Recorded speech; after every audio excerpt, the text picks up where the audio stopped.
The same company just told SpaceX it's the riskiest, worst-governed firm in its entire ratings universe, and then turned around and forced trillions of dollars in retirement money to buy its stock anyway. Colombia elected a man who calls himself the Tigre by a margin smaller than the population of a mid-sized town. And Lionel Messi just became the greatest goal scorer in World Cup history, on a day when two other generational players also scored twice. Let's get into all three. Last Sunday, MSCI assigned SpaceX its lowest possible ESG rating, a CCC, the bottom of its entire scale.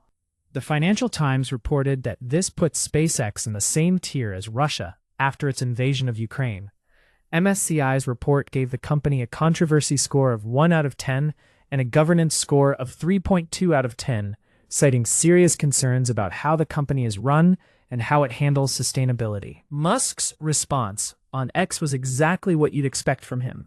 Unfortunately, electric rockets are impossible, mocking the entire framework by pointing out that a rocket company was never going to score well on emissions criteria designed for other industries. When Tesla got dropped from the S&P 500's ESG index in 2022, he called ESG a scam that had been weaponized by phony social justice warriors.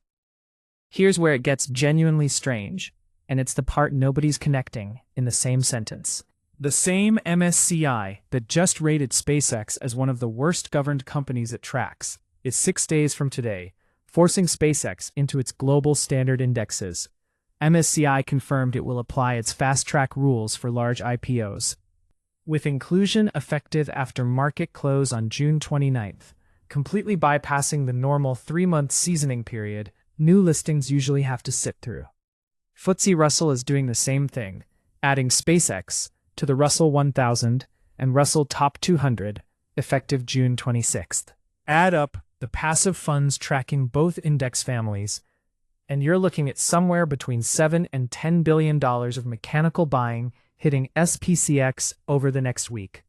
Not because any fund manager decided the valuation makes sense, but because the index rules say they have to own it now. Sit with what that actually means.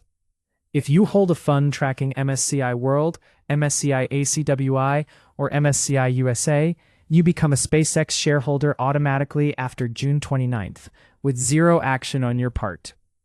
The research arm of MSCI just told the world this company has serious governance red flags. The index arm of the same company is simultaneously requiring billions of dollars in retirement savings and index funds to buy it anyway. That's not a contradiction anyone's hiding. It's just how the system is built. Get big enough, fast enough, and the index inclusion rules stop caring what your own ratings division thinks of you. And the timing makes it sharper still. SPCX had its worst trading day since its June 12th debut this week, falling sharply alongside broader tech weakness and a hawkish shift from the Federal Reserve. The forced buying clock is still running regardless. Those two facts have nothing to do with each other, and that's exactly the problem. The price you see on your screen after June 29th will be telling you less about what investors think SpaceX is worth, and more about what a rulebook says trillions of dollars in passive money is required to do. That's the market story.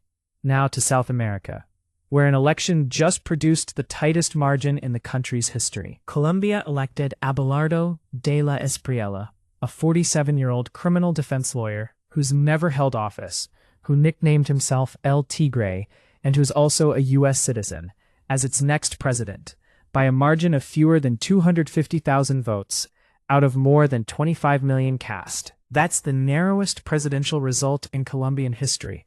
He beat left-wing Senator Iván Cepeda, the hand-picked successor of outgoing President Gustavo Petro, 49.7 to 48.7%.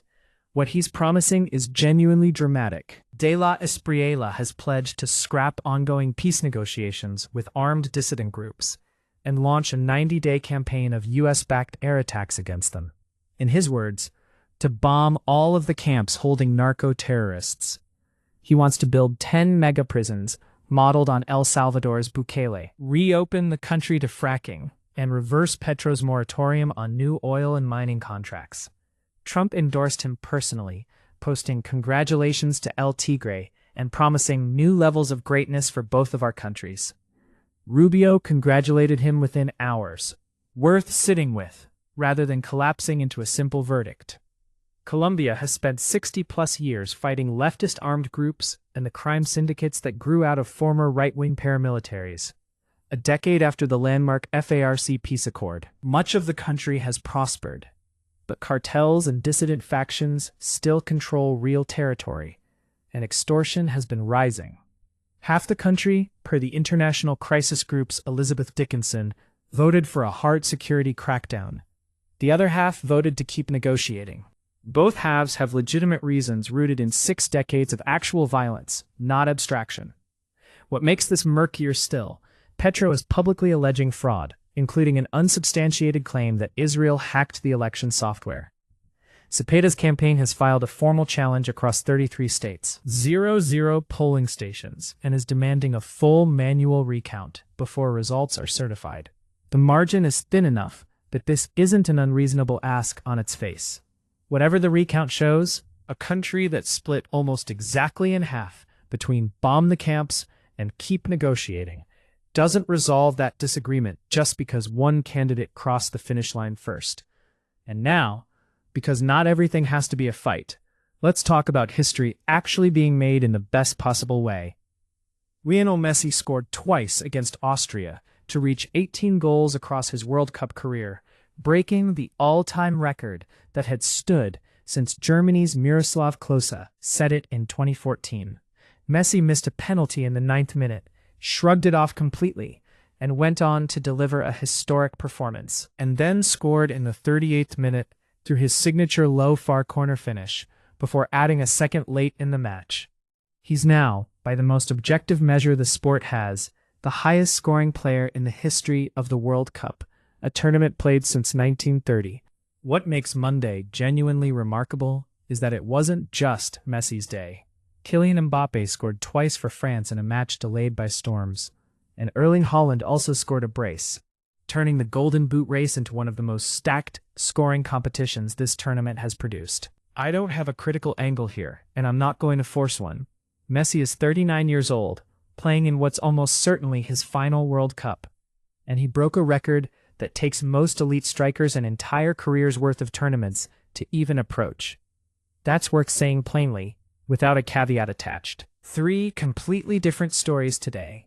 A $1 trillion company getting the worst governance score MSCI hands out, while the same firm's index rules force trillions in retirement money to buy it anyway, 6 days from now, whether anyone thinks that's wise or not. An election in Colombia, decided by a sliver of a percentage point, splitting a country between 2 genuinely held visions of how to end 6 decades of violence.